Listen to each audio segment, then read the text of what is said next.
قد أفلح المتقون وقد خاب من دساها. ابھی اس لاؤڈ اسپیکر میں صلاحیت تھی، مگر ہم نے جب اس کو جانچ پڑتال کی یہ آواز ہے یا نہیں تو کچھ نہیں تھا. مولانا روح الامین نے کوئی بٹن کو آگے پیچھے کر دیا تو بولنے لگا. ایسے ہی مرید میں صلاحیت ہوتی ہے، شیخ اس کی سوئچ کو کچھ آگے پیچھے کر دیتا ہے پھر بولنے لگتا ہے. اب لاؤڈ اسپیکر میں صلاحیت تھی مگر ہم نے ایسے ایسے کیا تو یہ آواز نہیں آئی. میرے مہمان میرے ساتھی مولانا روح الامین صاحب مفتی بھی ہیں، میرے خلیفہ بھی ہیں، ڈھاکہ سے آئے ہوئے ہیں. یہ ہے محبت کی پرواز اور اڑان. دیکھا آپ لوگوں نے اس کی اڑان کے مقابلے میں دنیا میں کسی راکٹ اور ہوائی جہاز کی اڑان نہیں. ایک لمحے میں محبت اڑ کے جاتی ہے عرش اعظم تک اور ساتوں آسمان پار کرتی ہے. اور بھائی ہمارے ساتھی کہاں ہیں؟ اب وہ رفتار وغیرہ نہیں ہے. اچھا ٹھیک ہے، ماشاء اللہ.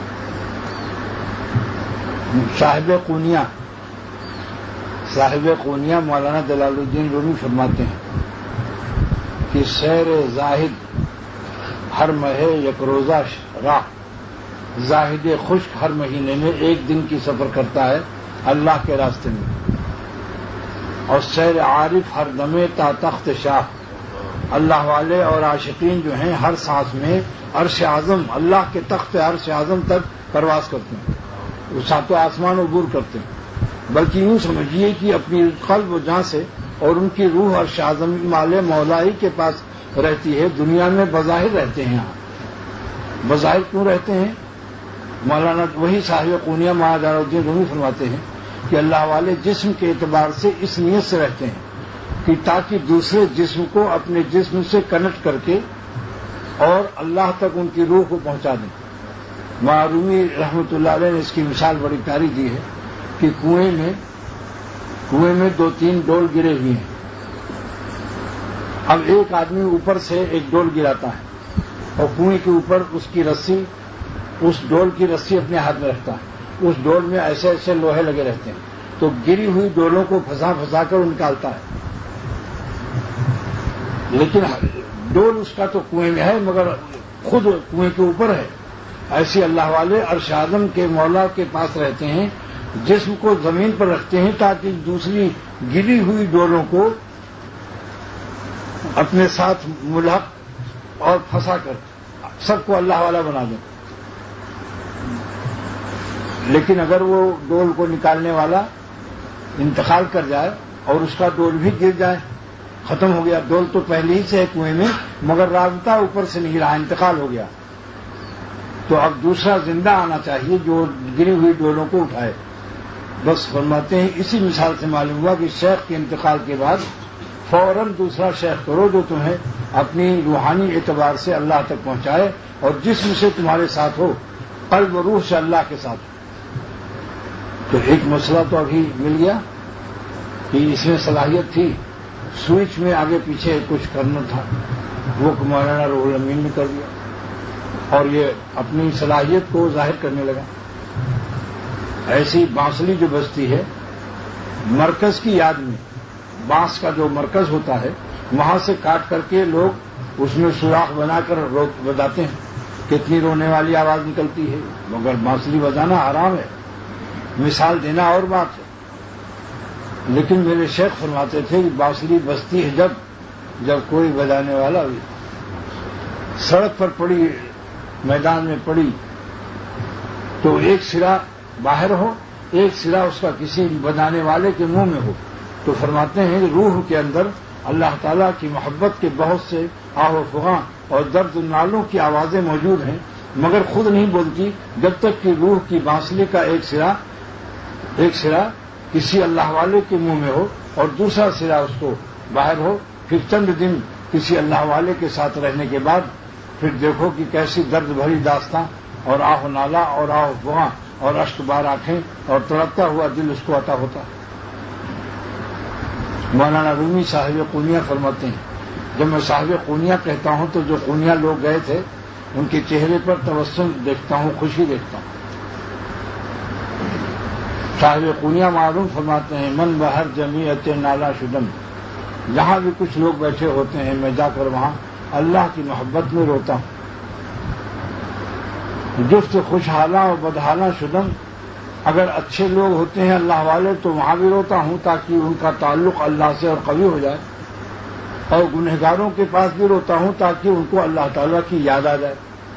صاحب نسبت لوگوں کے پاس جب بیٹھتا ہوں تو ان کو عطائے نسبت کے ساتھ بقائے نسبت اور ارتقاء نسبت کا سبق دیتا ہوں، اور جب گناہگاروں کے پاس بیٹھتا ہوں وہاں جو روتا ہوں تو عطائے نسبت کی کوشش کرتا ہوں۔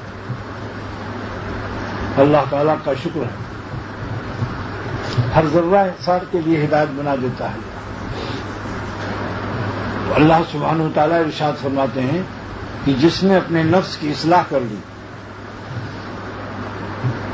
جس نے اپنے نفس کی اصلاح کر لی وہ کامیاب ہو گیا، اور جس نے بری خواہش کو نہیں چھوڑا، جاہی اور باہی، کبھی شہوت سے بدنظری کر رہا ہے کبھی جاہ سے لڑ رہا ہے، آپس میں دو ہی بیماری ہیں، باقی سب اس کے کچے بچے ہیں۔ مین بیماری، اہم بیماری جاہ ہے اور باہ ہے۔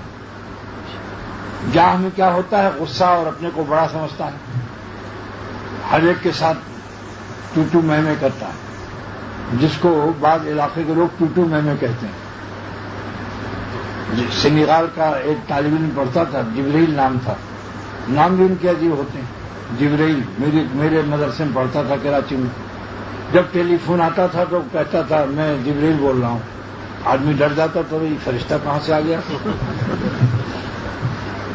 تو وہ کہتا تھا ٹوٹو مہموں کو کہتا تھا ٹوٹو مہمے، جیسے کہ جنوبی افریقہ کے بعض دوست کہتے ہیں مولانا ہمارے لیے دعا کرنا، دعا، وہ دال نہیں نکالتے بیچارے، مجبوری ہے۔ تو قد افلح من زکاہا، اللہ تعالیٰ فرماتے ہیں کہ دونوں جہان اس کا ہے جس نے اپنے نفس کی اصلاح کر لی۔ فلاح کے معنی جمیع و خیر الدین و دنیا، دونوں جہان کا خیر اس موقوف ہے اصلاح نفس پر، لیکن انسان اپنی اصلاح خود نہیں کر سکتا۔ تزکیہ فعل متعدی ہے، اس کے لیے ایک فاعل اور ہونا چاہیے، اس کا نام مزکی ہے، جس کا ثبوت یزکیہم ہے۔ یزکیہم میں مزکی چھپا ہوا ہے کہ نہیں؟ اگر حکیم عالم بھی ہے تو بھی دوسرے عالم کو یا کسی شیخ کو اپنے لیے مقرر کرنا پڑے گا۔ آپ بتاؤ، جب ڈاکٹر بیمار ہوتا ہے تو دوسرے ڈاکٹر کی کو تلاش کرتا ہے یا نہیں؟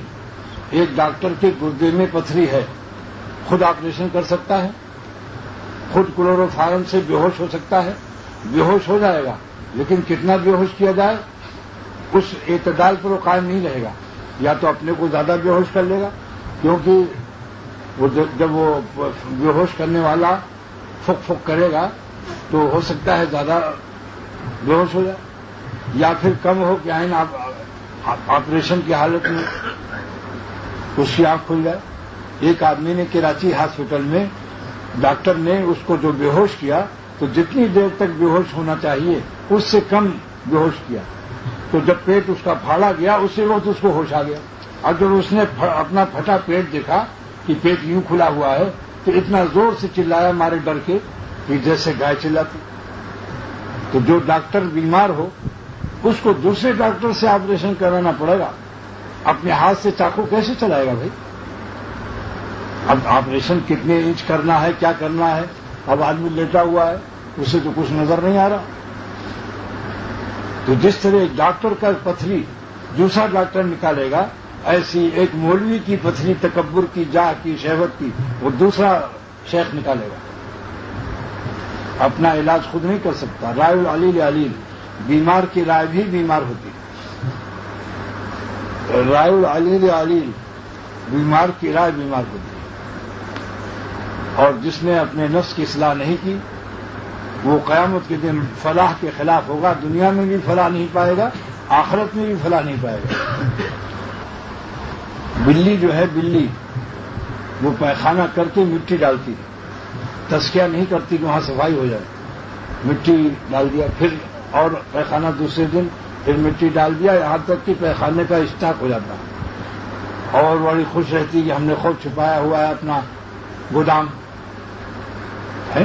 بلی خوب خوش رہتی کہ میں نے اپنے پیخانے کا گودام اور اسٹاک مٹی سے چھپایا ہوا ہے۔ یہ ہے وقد خواب من دسہا۔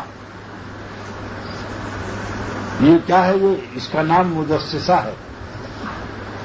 اس بلی کا نام کیا ہے؟ مدسسہ۔ بعض مرد بھی مدسس ہوتے ہیں کہ اپنی اصلاح نہیں کراتے، اندر اندر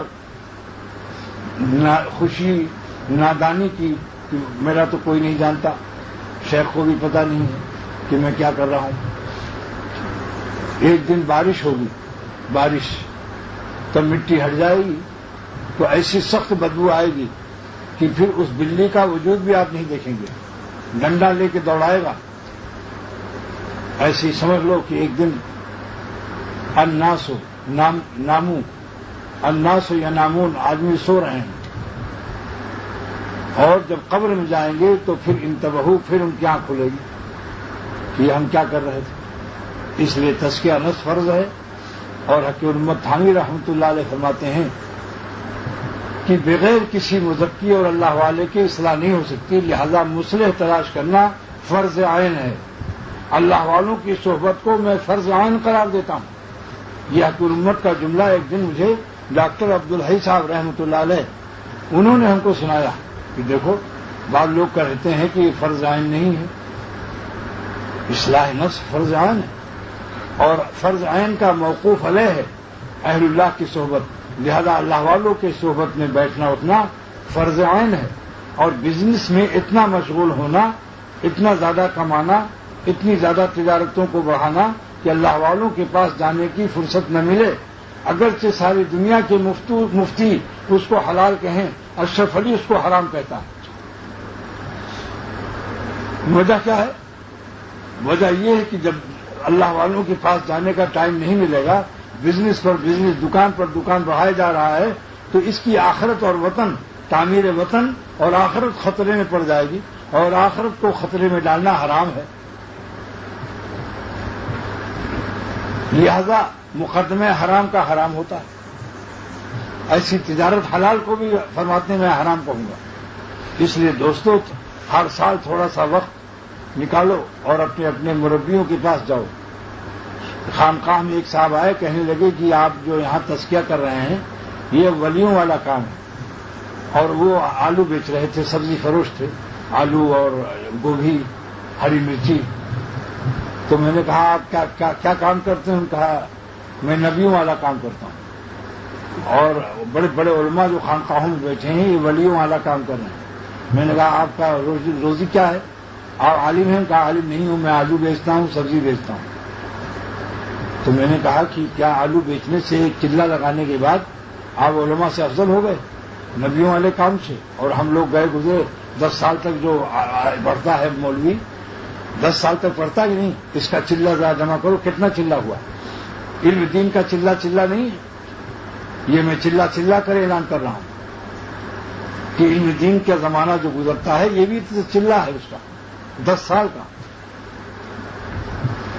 لہذا اب میں ثابت کرتا ہوں کہ خانقاہوں میں جو کام ہو رہا ہے، نفس کی اصلاح، گناہ چھوڑنے کے لیے فکر کرنا اور اپنے نفس کو بری عادتوں سے پاک کرنا، یہاں خانقاہ میں جو کام ہو رہا ہے یہ ولیوں والا کام نہیں ہے، نبیوں والا کام ہے۔ دلیل کیا ہے؟ بتاؤ۔ قرآن پاک میں حضور صلی اللہ علیہ وسلم کی بعثت کے 3 مقصد بیان کیے گئے۔ یتلو علیہم آیاتہ، یہ مکتب ہے، مکتب جگہ جگہ قائم کرنا یہ بھی نبیوں والا کام۔ دلیل یتلو علیہم آیاتہ، ربنا وابعث فیہم رسولا رسولا منہم، اے اللہ میرے ہی قبیلے خاندان سے رسول پیدا فرما۔ معلوم ہے محترم کو حق ہے کہ اپنی اولاد کے لیے دعا کرے کہ ان کو عالم ربانی بنا دے تاکہ میرا قائم کیا مدرسہ یہ چلاتے رہیں۔ اس کی یہ دعا جاگیرداری نہیں ہے جو عام لوگ، جاہل لوگ اعتراض کرتے ہیں۔ حضرت ابراہیم علیہ السلام کو بھی لقب لگاؤ، وہ تو اللہ تعالیٰ سے دعا کر رہے ہیں ربنا وابعث فیہم، انہی لوگوں میں نبی پیدا فرما، مگر منہم، خاندانی ہو، اپنے ہی خاندان میں سے ہو۔ علامہ لوسی رحمۃ اللہ علیہ نے اس کی وجہ 2 لکھی۔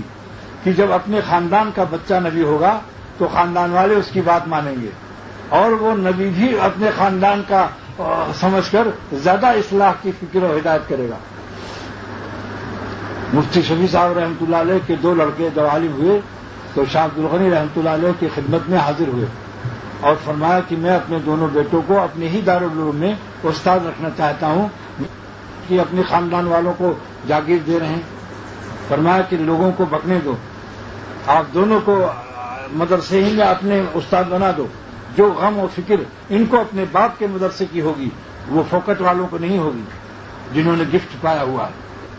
آج کتنا ترقی کر رہا ہے دارالعلوم، جا کر دیکھو کراچی میں عمارت پر عمارتیں بن رہی ہیں، اور کتنے بڑے بڑے علماء، اور یہ دونوں حضرات خاص کر مفتی رفیع عثمانی دامت برکاتہم، قرآن پاک سے ثابت ہے کہ نبیوں والا کام 3 ہے، جگہ جگہ مکتبہ قائم کرنا تاکہ قرآن پاک کی تعلیم ہو، یعلمہم الکتاب، اور قرآن پاک کی تعلیم ہو، دارالعلوم مفاہیم قرآن پاک کے دارالعلوم میں سمجھ میں آئیں گے۔ اسی لیے علامہ آلوسی نے اس کی تفسیر کی، یعلمہم الکتاب اے یفہمہم الفاظہ، نبی قرآن پاک کے الفاظ کی مفہوم بیان کرتے ہیں امت کو۔ وَيُبَيِّنُ لَهُمْ كَيْفِيَّةَ أَدَائِهِ، اور اللہ کا نبی الفاظ کی ادائیگی کی کیفیت بھی بیان کرتا ہے، جس سے تجوید و قرات کا مدارس کا قیام کا ثبوت ملتا ہے۔ آخر میں عزت کی ہند، اور نبی صحابہ کے 3 چیزوں کا تذکیہ کرتا ہے۔ نمبر 1 یطہر قلوبہم عن العقائد الباطلہ ومن الاشتغال بغیر اللہ، نبی صحابہ کے دلوں کو عقائد باطلہ سے پاک کرتا ہے اور غیر اللہ کی محبت اور غیر اللہ کے تاک جھانک اور غیر اللہ سے دل لگانے سے بھی پاک کرتا ہے۔ عن العقائد الباطلہ وعن الاشتغال بغیر اللہ، یہ تو طہارت قلب ہے، تزکیہ قلوب ہے۔ وَيُطَهِّرُ نُفُوسَهُمْ، اور ان کے نفوس کو پاک کرتا ہے، عن الاخلاق الرذیلہ، اخلاق رذیلہ سے، بری بری عادتوں سے۔ اور یطہر ابدانہم، اور صحابہ کے ابدان کو پاک کرتا ہے، جسم کو سکھاتا ہے پاکی، کس بات سے؟ من الانجاس والاعمال القبیحہ، نجاست خفیفہ اور غلیظہ سے، اور اعمال برے اعمال سے۔ تو میں نے کہا کہ یہ بیوقوفی اور جہالت کا نتیجہ ہے، اور یہ جہل مرکب ہے۔ جو دیکھو جہل کی 2 قسمیں ہیں، جہل بسیط اور جہل مرکب۔ اگر جاہل اپنے کو جاہل سمجھتا ہے تو یہ جہل بسیط ہے، لیکن اگر جاہل نہیں سمجھتا اور جاہل ہو کر اپنے کو عالم سمجھتا ہے، یہ جہل مرکب ہے۔ اللہ تعالیٰ نے جہل مرکب کو منافقین کے بارے میں نازل فرمایا، الا انہم هم السفہاء ولکن لا یعلمون سفاہتہم، یہ محذوف ہے۔ جہل مرکب کا انگریزی ترجمہ کیا ہے؟ Limited and patent. جہالت کیسی ہے؟ یہ لمیٹڈ ہے اور پیٹنٹ ہے، مرکب ہے۔ تو یہ اللہ تعالیٰ میرے ساتھ ہے، آئے ہوئے ہیں مولانا ابو حاجی نور الدین صاحب بیٹھے ہیں پیچھے، ڈھاکہ سے آئے ہوئے، ساری زندگی تبلیغ میں لگائے ہوئے، ساری زندگی تمام ملک، اندرون ملک اور غیر ملک، مگر اصلاح کے لیے ڈھاکہ سے میرے پاس آئے، پھر آپ کے بارے بدوز میں بیٹھے ہوئے۔ ان کی روایت، ان کی گفتگو سنو۔ انہوں نے، بعض لوگوں نے کہا کہاں جا رہے ہو پیر کے پاس، کیا ضرورت ہے، چلے میں چلو۔ انہوں نے کہا 4 مہینے کا چلہ ایک طرف، 1 گھنٹہ شیخ کے پاس بیٹھنا ایک طرف۔ ایمان و یقین، اصلاح نفس بغیر اس کے نہیں۔ جن کی کتاب ساری تبلیغ میں پڑھائی جاتی ہے اس کا نام تبلیغی نصاب ہے، اصلاحی نصاب۔ شیخ لکھتے ہیں کہ بغیر شیخ کامل اور اللہ والوں کے مرض نہیں جائے گا، گناہ نہیں چھوٹیں گے، بے شک چلے پر چلہ کرتے رہو۔ جا کے پوچھو دربند کے امیر سے، سید فخر الدین، بڈھے ہو گئے تبلیغ میں، مگر ان کا کہ مجھے گناہ چھوڑنے کی توفیق تمہارے ساتھ جب بیٹھ ہوا اور صحبت میں رہے تو اللہ تعالیٰ نے تقویٰ کی نعمت عطا فرمائی۔ یہ تصوف نہیں ہے، یہ قرآن پاک کا اعلان ہے، اللہ کا اعلان ہے، یا ایھا الذین آمنوا اتقوا اللہ، اے ایمان والو تقویٰ کے بغیر میں اپنا دوست تم کو نہیں بناؤں گا۔ چاہے بخاری شریف پڑھا لو، چاہے تم دنیا بھر کی کتابیں لکھ ڈالو، چاہے سارے عالم میں چلا لگا لو، ہم نے دوستی کی بنیاد تقویٰ پر رکھی ہے، اور تقویٰ بغیر اہل تقویٰ کی صحبت کے نہیں پا سکتے ہو۔ یہ ہے کونوا مع الصادقین خالطوہم لتکونوا مثلہم، اتنا رہو اہل تقویٰ کے ساتھ کہ تم کو لقوہ نہ ہوا کرے۔ اہل تقویٰ کے ساتھ کتنا رہو کہ لقوہ، جس میں منہ ٹیڑھا ہو جاتا ہے۔ اب انگریزی میں کیا کہتے ہیں اس کو؟ ہے اچھا، اسٹوک خیر۔ اب مرض اور علاج پیش کرتا ہوں۔ نمبر 1، غصہ۔ جس کو غصہ آئے تو سمجھ لو قیامت کے دن ہم سے بھی خطائیں ہوں گی۔ آج ہم اللہ کے بندوں کو معاف کر دیں تو ہماری معافی بھی ہو جائے گی۔ مولانا زکریہ صاحب رحمۃ اللہ علیہ نے ایک نوکر کو، کتب خانے کے نوکر کو، مکتبہ یحیویہ جو عام سے بنے گا بنے، اس کو ڈانٹ رہے تھے۔ اس نے کہا حضرت معافی دے دو، معافی چاہتا ہوں۔ شیخ نے فرمایا کہ یہی غلطی تم نے 1 درجن کی 12 دفعے، میں تمہارا کتنا بھگتوں۔ حضرت مولانا الیاس صاحب رحمۃ اللہ علیہ پاس بیٹھے تھے، سگے چچا، کان میں کہا مولانا اتنا بھگت لو جتنا اپنا بھگتوانا ہے، یعنی اتنا معاف کرو جتنی اپنی معافی کرانی ہے۔ یہ طوطا چشمی، بے وفائی دلیل ہے کہ اس میں شرافت خاندانی اور حیا انسانی نہیں۔ ذرا سی دیر میں بالکل فدا، اور ذرا سی دیر میں آنکھیں بدل لی۔ طوطا کی آنکھ ہمیشہ بدلتی رہتی ہے۔ جس سے تم اتنا پیار کرو اس کی خطاؤں کو معاف بھی کرو۔ کسی وقت تنہائی میں کہو کہ ایسی بات نہیں کیا کرتے، مناسب نہیں، اس سے ہمیں اذیت پہنچی۔ اور مزاح کی حدود کیا ہے؟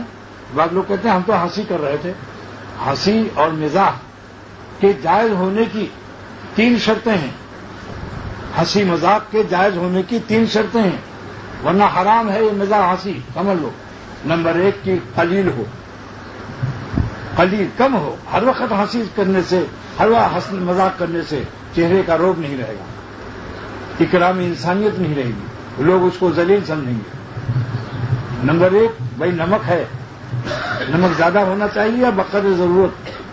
مزاح کی جواز دل شاگردوں کا، مریدوں کا دل کھولنے کے لیے اور طبیعت کی بشاشت کے لیے ہے، مقاصد میں سے نہیں ہے۔ مقصود یہ حسن لغیر ہی ہے۔ مولانا دیکھو، مولانا لوگوں کو مزہ آ گیا، اصطلاحی الفاظ ہیں، یعنی اپنی ذات سے حسن نہیں ہے یہ، اس وجہ سے ہے کہ طبیعت ذرا خوش ہو جاتی ہے اور دوسروں کا دل کھل جاتا ہے، آدمی بور نہیں ہوتا۔ سمجھا نہیں؟ تو بورنگ بھی منع ہے اور بور ہونا بھی صحیح نہیں ہے۔ لہذا پہلی شرط کیا ہے؟ قلیل ہو۔ دوسری شرط اذیت نہ پہنچے، جس سے ہنسی کر رہے ہو اس کو باعث اذیت نہ ہو۔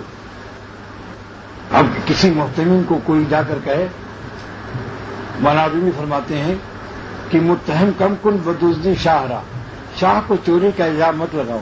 ایک بادشاہ آئے اور بار بدوش کے کسی ٹھیلے سے آلو چرا سکتا ہے؟ اللہ والوں کو یہ الزام مت دو کہ تم مالداروں کا بڑا خیال کرتے ہو۔ اذا جاء کریم قوم، کسی قوم کا معزز آئے اس کا اکرام کرو، وہ اللہ کے لیے کرتے ہیں۔ اور جو انصار مالیہ ہیں ان سے محبت کرنا سنت پیغمبر ہے۔ جب حضرت سیدنا عثمان رضی اللہ تعالیٰ عنہ نے غزوہ تبوک میں 1/3 فوج کا مال، اپنا کمائی اور مال پیش کیا، غزوہ تبوک میں 1/3 فوج کا، تو حضور صلی اللہ تعالی علیہ وسلم نے اس سکے کو، نوٹ نہیں تھے، دنانیر اور دراہم تھے، درہم اور دینار، درہم کی جمع دراہم، دینار کی جمع دنانیر، بروزن بیکانیر، آپ نے اس ہاتھ میں لیا اور اس ہاتھ میں رکھا، پھر اس ہاتھ سے اس ہاتھ میں، پھر یوں رکھا، کیا بجا کر، اس کو بجا کر خوشی میں ظاہر کی۔ تو معلوم ہوا جو مال دے، محتمین کو اس وقت اظہار مسرت کرنا اور دعائیں دینا، یہ سنت پیغمبر ہے، سنت انبیاء ہے۔ اور علامہ علوسی نے لکھا ہے 3 دعا اس کو دینا چاہیے۔ نمبر 1 اجرک اللہ فیما اعطیت، اے شخص جو تم نے اللہ کی راہ میں دیا اس پر خدا تجھ کو اجر ثواب دے۔ نمبر 2 بارک اللہ فیما ابقیتا، اور جو تیرا مال ہے اس میں اللہ برکت ڈال دے۔ اور برکت کا ترجمہ حضرت راغب، امام راغب اصفہانی رحمۃ اللہ علیہ مفردات القرآن میں لکھتے ہیں کہ برکہ مانے المراد بالبرکہ فیضان و رحمت الہیہ، اللہ کی رحمت کی بارش ہو تیرے مال پر۔ نمبر 3، جعل اللہ تعالی حاضر انفاق طہورا لک و تزکیۃ لنفسک، اللہ تجھ کو پاک کر دے اس خرچ سے اور تیرا اصلاح کر دے اور تجھ کو تزکیہ کی نعمت عطا کر دے۔ دیکھ لو علامہ علوسی کا تفسیر البانی، خذ من اموالہم صدقہ کے ذیل میں ہے، فصل علیہم، آپ ان کو دعا دیجیے صحابہ کو جو صدقہ اللہ کی راہ میں دے رہے ہیں۔ ان صلاتک سکن لہم، اے محمد صلی اللہ علیہ وسلم آپ کی دعاؤں سے صحابہ کو بڑا سکون ملتا ہے۔ تو اگر کوئی محتمم کسی اہل خیر نے دیا کہ بھئی 1 لاکھ یہ ڈالر لے لو اور یہ کمرہ جو ہے اس کو ٹھیک کر لو، تو وہ اس کا اکرام کرتا ہے، محبت کرتا ہے، اس کے لیے دعائیں مانگتا ہے۔ 3 دعا دینا، جب اللہ تعالیٰ حضور صلی اللہ علیہ وسلم کو دعا کا حکم دے رہے ہیں کہ صدقہ دینے والوں کو دعا دیجیے، لہذا آپ نے کیا دعا دیا حضور صلی اللہ علیہ وسلم نے؟ سیدنا عثمان نے جب صدقہ دیا اور جہاد کے لیے 3 فوج کا انتظام، تو آپ نے دنانیر و دراہم کو بجا کر فرمایا، اے اللہ تیرا نبی عثمان سے راضی ہو گیا اور تو عثمان سے راضی ہو جا۔ کیا کہیں، بدگمانی کا مرض ہے، علماء دین کو لوگ حقیر سمجھتے ہیں۔ مولانا رومی اسی کو فرماتے ہیں کہ یہ آج کل لوگوں کا حال یہ ہے کہ اگر غصہ کرو تو کہتے ہیں دیکھا آپ نے فرعون بے سامان کو کیسا چلا رہا ہے، ڈانٹ رہا ہے تم، اور اگر پیار کرو تو کہنا کتنا خوش آمدی ہے، یہ ہدیہ لینے کے چکر میں خوشامد کر رہا، کسی کل چین نہیں۔ اللہ تعالیٰ کے خاص بندوں سے نیک گمان رکھو۔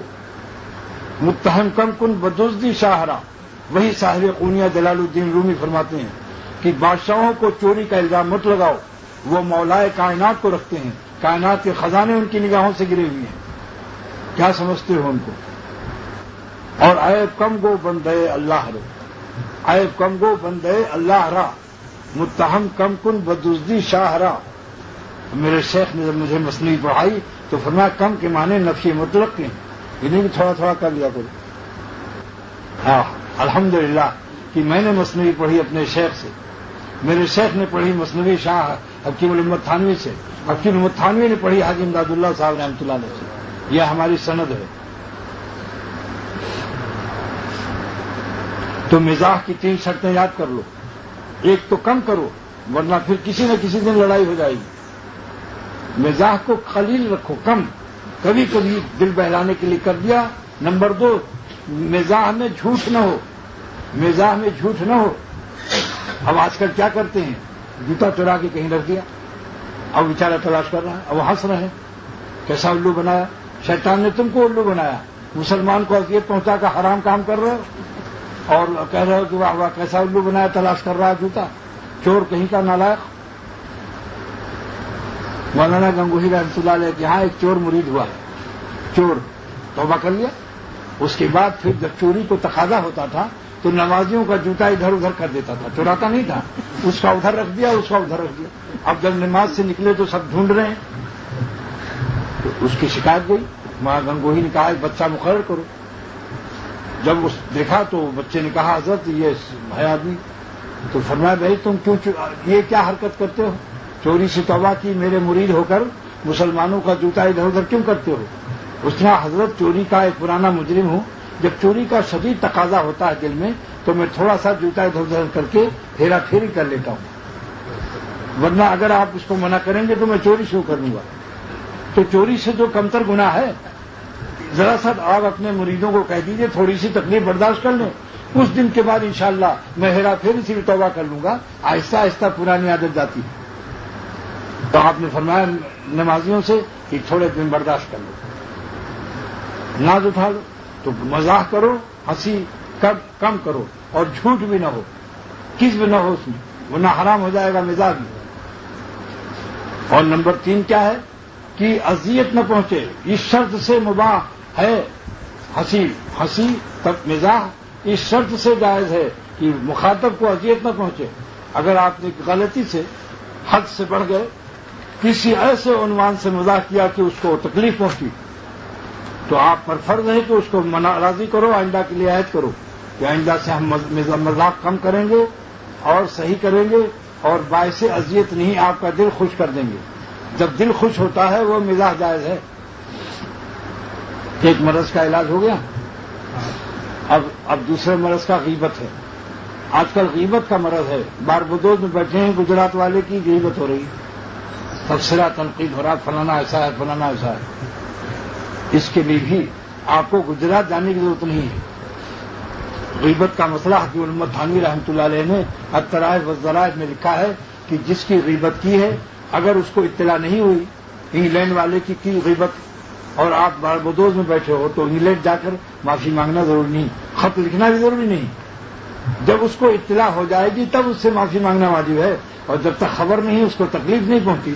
اب آپ مجھ کو مار, پھر یہ لکھ کر کے میں نے غیبت کی, اب اذیت پہنچائی تم نے, یہ بھی حرام ہے. اس کو اطلاع کرنا بھی حرام ہے کہ میں نے آپ کی غیبت کی. لہذا کیا کرنا چاہیے, جس مجلس میں غیبت کی ہے بیٹھ کر اس میں کہہ دو کہ مجھ سے نالائقی ہوئی, وہ بہت اچھے آدمی ہیں, کوئی نہ کوئی خوبی تو ہے ہی انسان میں, اور تم کچھ پڑھ کے اس کی روح کو بخش دو. دعا کرو کہ اللہ اس کو معاف کر دے, ہمیں بھی معاف کر دے, اس کو بھی بخش دے. اور 3 دفعہ قل اللہ شریف پڑھ کر سارے امت کو بخش دو کہ اللہ جب سے بالغ ہوئے کسی کو مارا ہو, کسی کی غیبت کی ہو, کسی کی سنی ہو, کرنا بھی حرام غیبت اور سننا بھی حرام. یہ 3 مرتبہ قل اللہ شریف کا ثواب پہنچا کر قیامت کے دن آپ ان لوگوں سے راضی نامہ کرا دینا. یہ عدالتی لفظ ہے. 2 مرض کا ہو گیا. اور تیسرا غصہ, جس کو غصے کا مرض ہے, وہ یا اللہ یا رحمان یا رحیم کثرت سے پڑھتا رہے, اور بسم اللہ الرحمن الرحیم 7 مرتبہ پڑھ کے کھانڈیا پر بیوی سے کہو پڑھ کے پھونک مار دیا کرو.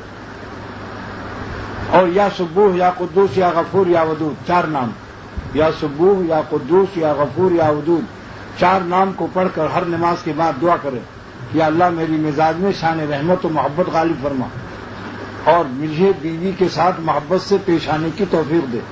اور بیوی کو بھی سمجھا دو کہ تم یا سبوح یا قدوس یا غفور یا ودود ہمارے کھانے پینے پر دم کرو, اور جب ہم گھر میں آئے تو تم پر ہم پر پڑھ کر کے ہم چھو کر دیا کرو. اپنی اصلاح کے لیے خود کرو کوشش.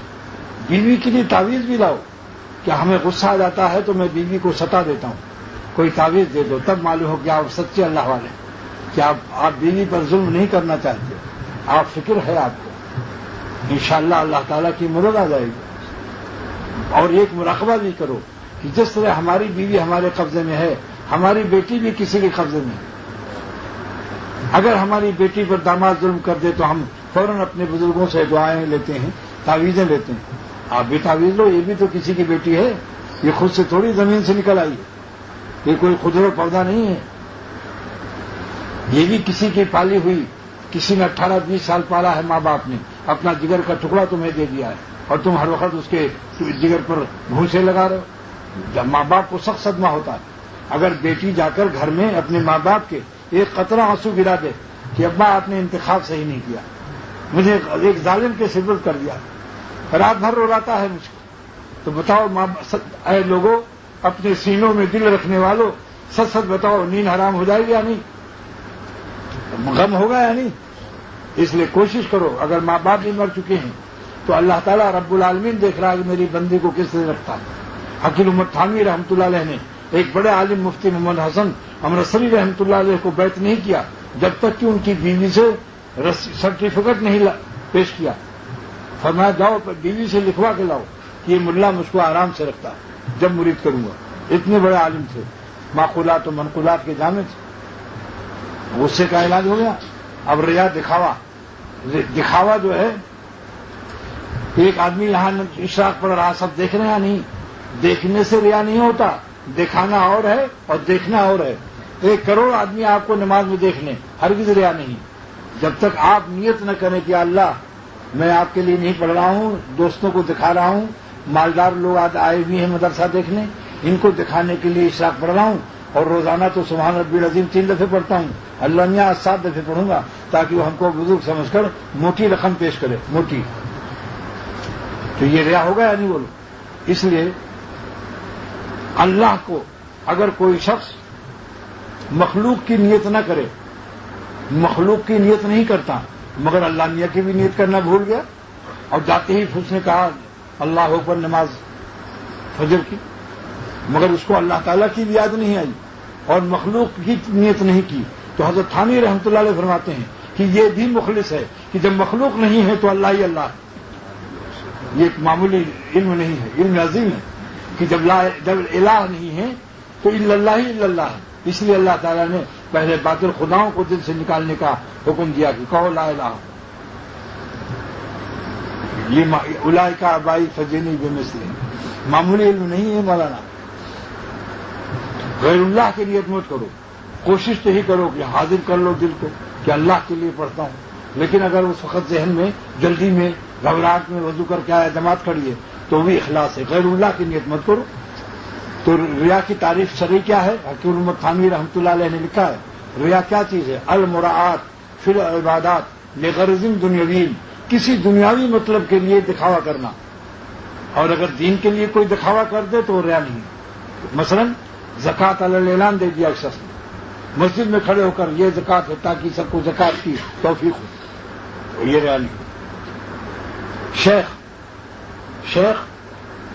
اس نیت سے وظیفہ پڑھ رہا ہے یا ذکر زور سے کر رہا ہے تاکہ میرے مریدوں کو بھی توفیق ہو جائے، یہ ریا نہیں. ریا الشیخ افضل ہو من اخلاص المرید، شیخ کی ریا مرید کے اخلاص سے افضل.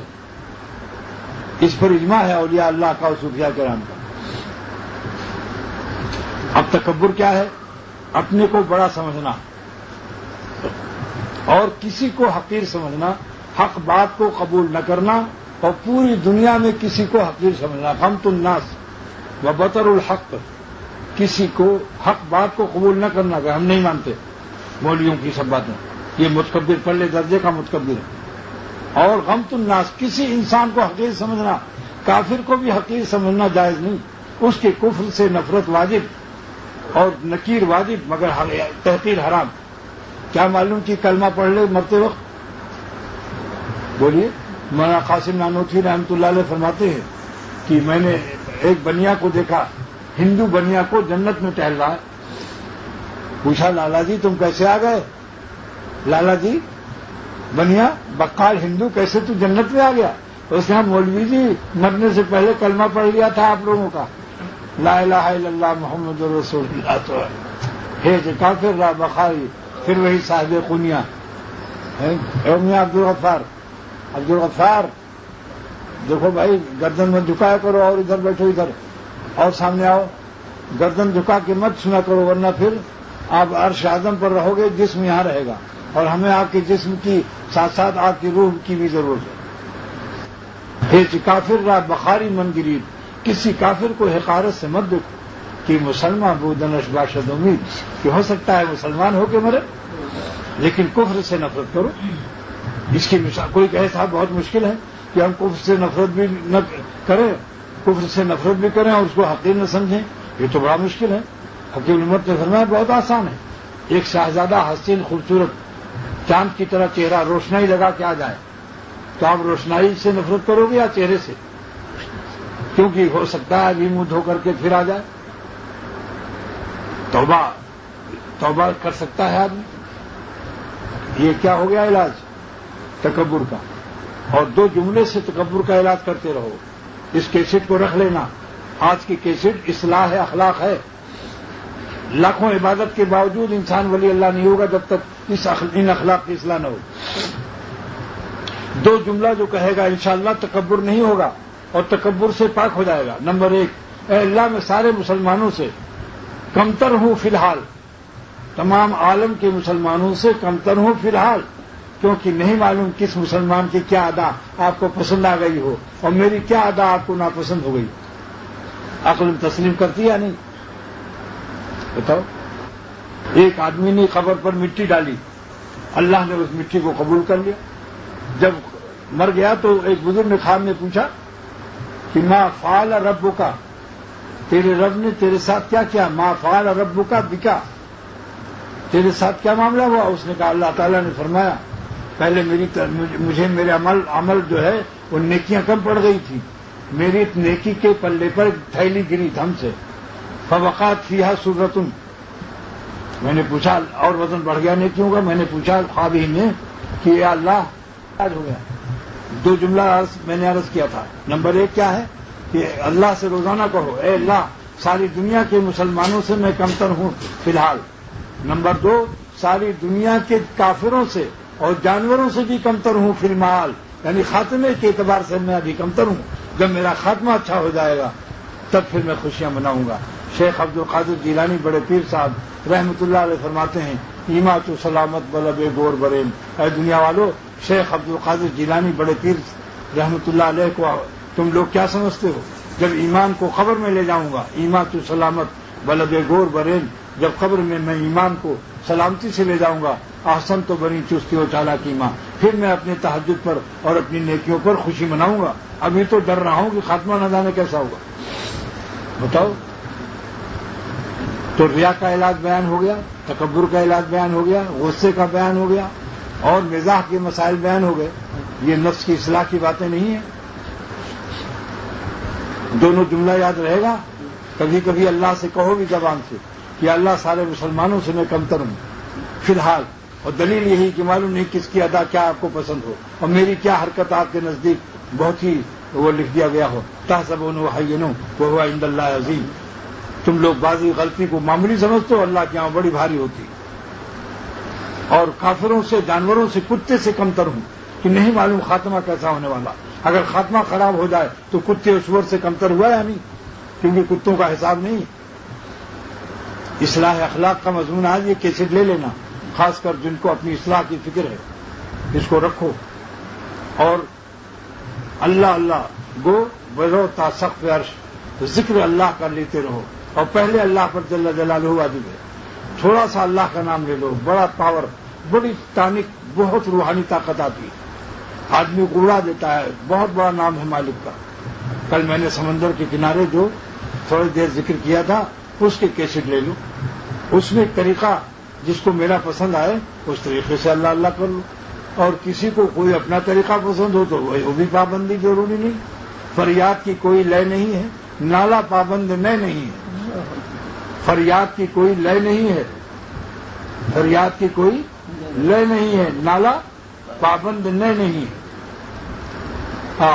بس اب کیا کہیں، اس جملے سے اب آگے ختم. پھر انشاءاللہ ابھی کل کا دن اور ہے. اللہ تعالیٰ سے دعا کرو اللہ پاک ہم سب کی اصلاح فرمائے، اور ہم سب کو غصے کی بیماری سے، جاہ کی بیماری سے، باہ کی بیماری سے، تمام اخلاقی بیماریوں سے اللہ ہم سب کو پاک فرما، اللہ والی زندگی نصیب فرما، اور ہمیں اپنے بندوں کے ساتھ رحمت و شفقت کی توفیق عطا فرما. یا اللہ کافروں کو بھی ایمان دے دے، مسلمانان عالم اختر کو، سارے عالم کے مسلمانوں کو بھی اللہ والا بنا دے، عافیت دارین نصیب فرما. چیونٹیوں پر رحم فرما دے بلوں میں، مچھلیوں پر رحم فرما دے سمندروں اور دریاؤں میں، اور سارے عالم پر اے رحمت دریائے رحمت بحر ذخار اپنا غیر محدود رحمت کا نیگرا فال ہم سب پر برسا دے، اور ہمیں اس سے مستفید اور ہمارے لیے اس کو مفید بنا دے. وصلی اللہ علیہ نبی کریم.